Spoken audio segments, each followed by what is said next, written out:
ایمان ډېر ښکلی شی دی شکر وکړل پکار دی پې الحمدلله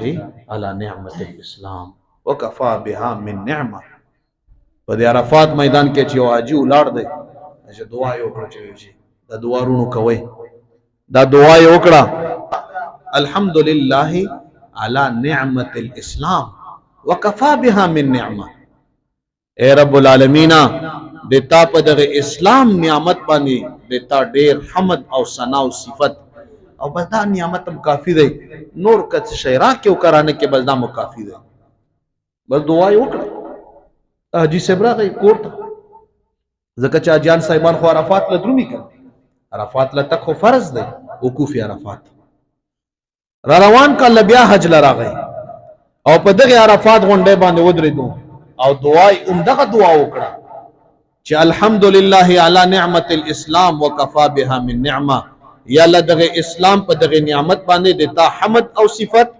او امداد ما لپاره کافی دی حاجی غیبی आवाज ورته وشو چې صاحبہ پروسه کال دا جمله استعمال کړي و الله تعالی دمر په دا جمله تانه خوشحال شوی و چې موږ ته ویل چې ولي کول نه کې موږ شوریو نیکه در لیکو دا مکمل یو کال شو چې نیکه در لیکو نیکه نه ختميږي چې مغه جمله د بیا دوباره استعمال کړه ټول وای سبحان الله رب العالمین فرمایي و الہکم الہ واحد او د تاسو معبود چې دی دا یو معبود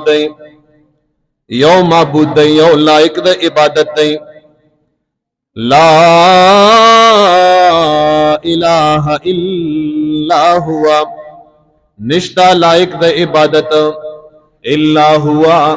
مگر هم دا رب العالمین دی چې د عبادت لائق دی د سجدے لائق دی دا رب العالمین دی چې خالق کائنات دی هر چاله روزي ورکوي دا عظیم الشان رب دی الا هو الرحمن الرحیم دا سے ربم دی چې زورور رب دی غالب رب دی قهار رب دی خو ور سره ډیر مهربانا رحم کون کوي رب دی سره دی زوروره خلق معاف کوي سره دی غلبي خلق باندې رحم کوي دا سے رب العالمین دی چې فرمایي چې کله تا ګناهونه د اسمان څنډو ته ورسیږي حدیث د بخاری شریف دی اے بندا کله تا ګناهونه د اسمان څنډو ته ورسیږي او تا په سچ باندې توبه وکړه او راغلی او شرک نه نوي کړی او راشه مالا رب العالمین په خپل فرمایي زبتا تا دمر مغفرت کوم چې دا غونډ زمکه به د مغفرت نه ډکه شي دمر مغفرت دمر رحم بدر باندې زوک